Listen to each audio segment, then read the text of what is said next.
And so in our next example, we've got a twofer here. We've got a 90% confidence interval. We're going to address a claim. We've got a 99% confidence interval. We're going to address a claim, and then we're going to come back and talk about our assumptions because the assumptions won't change given the confidence level. So we have two chances here to see if we can work a confidence interval. So if you feel like you've got the skills, go ahead and try this one on your own before we move forward in the video. If not, that's okay. We'll work through it together and you can try the next one on your own. So a golfer claims he can make par on at least 50% of the holes he plays. In a round of 18 holes, he makes 13 pars. You don't have to know what a par is, not a big deal. The idea is that he does something 13 times out of 18 times. That's how we're going to arbitrarily define success, right? It doesn't even matter which one is which. It's just we have to say something is success, something is a failure. And so construct a 90% confidence interval. On the true percentage of holes this golfer makes par on, as before, we're going to start with our point estimate. This is a proportion problem, so our point estimate is p hat. That p hat is x over n. That is 0.722. And our margin of error is the critical value times the standard deviation of the point estimates. That would be z times square root p hat q hat over n, just like we did before.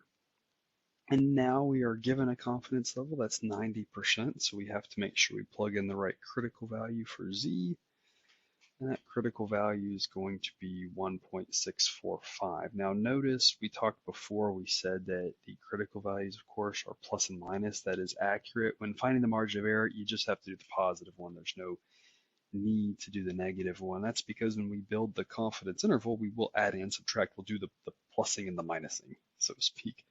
Go ahead and plug those numbers in, and you should get a margin of error of 0.174. And then as before, remember our confidence interval is a point estimate plus and minus margin of error. So take our point estimate of 0.722, subtract that margin of error to get the left bound, and then add it to get the right bound, and we can report our interval as such.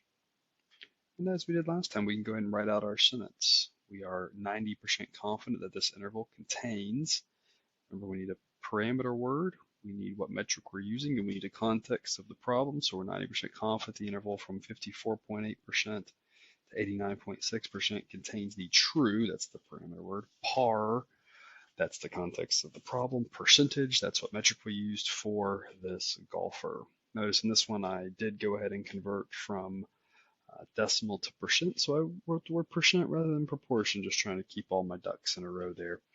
You can do it either way. If you want to do percent, that's fine. If you want to leave it as decimal and write proportion, that's also fine. Next, we need to address the claim that the golfer makes par more than half the time. And so again, we need to look at our interval. Our interval is all of the possible values that the true par percentage can take. And so we think that this golfer makes par 54.8% of the time to 89.6% of the time. And so it could be 55%, it could be 60%, it could be 70%, it could be 85%, right? Couldn't be 90%, right? 90% is not in the interval, so we don't really think he makes par 90% of the time. We don't think he makes par 53% of the time, right? We think it's somewhere between 54.8 and 89.6% of the time. And so if we can say that we agree with the claim and all of the possible what if scenarios, then we say we can conclude that. And so I would say address the claim the golfer makes par more than half the time. Every what if I can come up with are all values more than half. So I would say yes, we can conclude that because the entire interval lies above 0.5. The entire interval agrees with that claim. There's not a single value you can point to in that interval that is less than 0.5. We're going to do this one more time on 99%. It's going to look very similar with one key difference. We're going to have a slightly different critical value. Instead of 1.645 for 90%, we're going to have 2.575 for that 99% confidence, which is going to give us a slightly bigger margin of error, slightly wider confidence interval. Similar sentence structure though. And now in this world with 99% confident, right? If we want to make sure that, the theory of if we were to do this 100 times, it works 99 out of 100, which makes me feel a little bit better rather than the previous world was it only worked 9 out of 10, not 99 out of 100, right? We have to make our interval a little bit wider, right? Make sure you take note of that. As we increased our confidence level, our interval got wider. If I wanted to say I'm more confident that I'm capturing it, I need to account for more possible values. I need to have a wider confidence interval. And so now our interval stretches from basically 45% almost all the way up to 100%. And so now when I address the claim that the golfer makes par more than half the time, I have a counter example. Notice, because I think that the truth is somewhere between that 44.9 and 99.5%. I don't know where. I have to consider all the possible values. Just because most of the values are greater than 0.5 doesn't mean a thing. I have to say, can I definitively conclude it based off the interval? And I cannot definitively conclude this based on the interval because it is very possible that this golfer really makes par only 45% of the time, or 46% of the time, or 47, 48, 49, or I could even go into further decimals. I could say it's possible that he makes par 47.529% of the time, right? There are lots of possible values in this interval that do not agree with this claim, so I cannot conclude it. I need the entire interval to agree with the claim in order to conclude it. And then we're going to wrap up with our assumptions. We're going to first ask ourselves, is our sampling methodology sound? And this is a situation where, there's a lot of right answers here. You might, if you know anything about golf, say, I know all golf courses are built differently. And so is this sample representative of all courses? We don't really know. It may be, it may not be. What if this was an easy course? What if this was a hard course? Remember, the whole point of this course is we don't know something about a parameter, so we take a sample and we use the data from that sample to make inferences. If I'm going to make an inference about how good this golfer is all of the time, by what happened on this one day, on this one course, is this one day and one course representative of everything else, right? It's kind of an open question. All right, so I'm just going to leave that as a question here and have you write in what you think.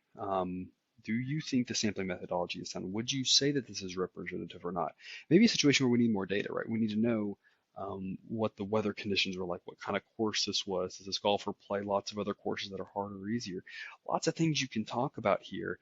I just want you to explore that space, okay? Mathematically, we need to check if X is binomial. We need to check the number of successes and number of failures. We know that he made 13 pars, that's 13 successes. We know that that means he made 5 non-pars, so 5 quote-unquote failures. So we have those two down, but is X binomial? Is our last assumption true? If we have that, we have the assumptions needed. We clearly have a fixed number of trials. The guy played 18 holes, right? That's fixed. You either make par or you don't. You can't make both at the same time. Or you can't make a par and a not par at the same time. But is the probability of success constant, right?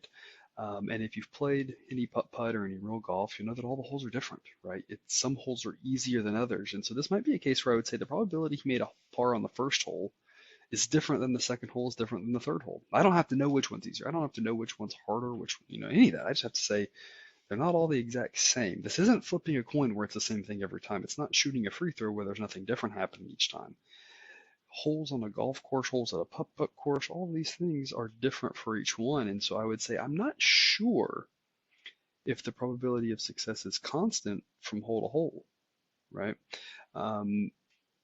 There might be some concerns with our results because of this. And there's a lot here that I'm leaving open to. You may not want to write down just exactly what I'm writing down to refer back to your notes.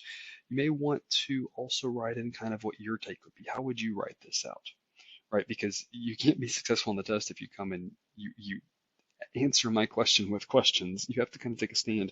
I'm just saying there's lots of different stands you can take. right? There's lots of different things you can point out. What I'm looking for is good critical thinking, good thought processes. Okay, but the idea is that at the end we come back and we say, what do we think based on my sampling methodology? Is it representative or not based off of my mathematical assumptions? Are my results good or not? In this case, I would say there might be a little bit of concern, right? There's a couple of things that I've pointed out that might make me a little bit sketchy with regards to just blindly trusting these results.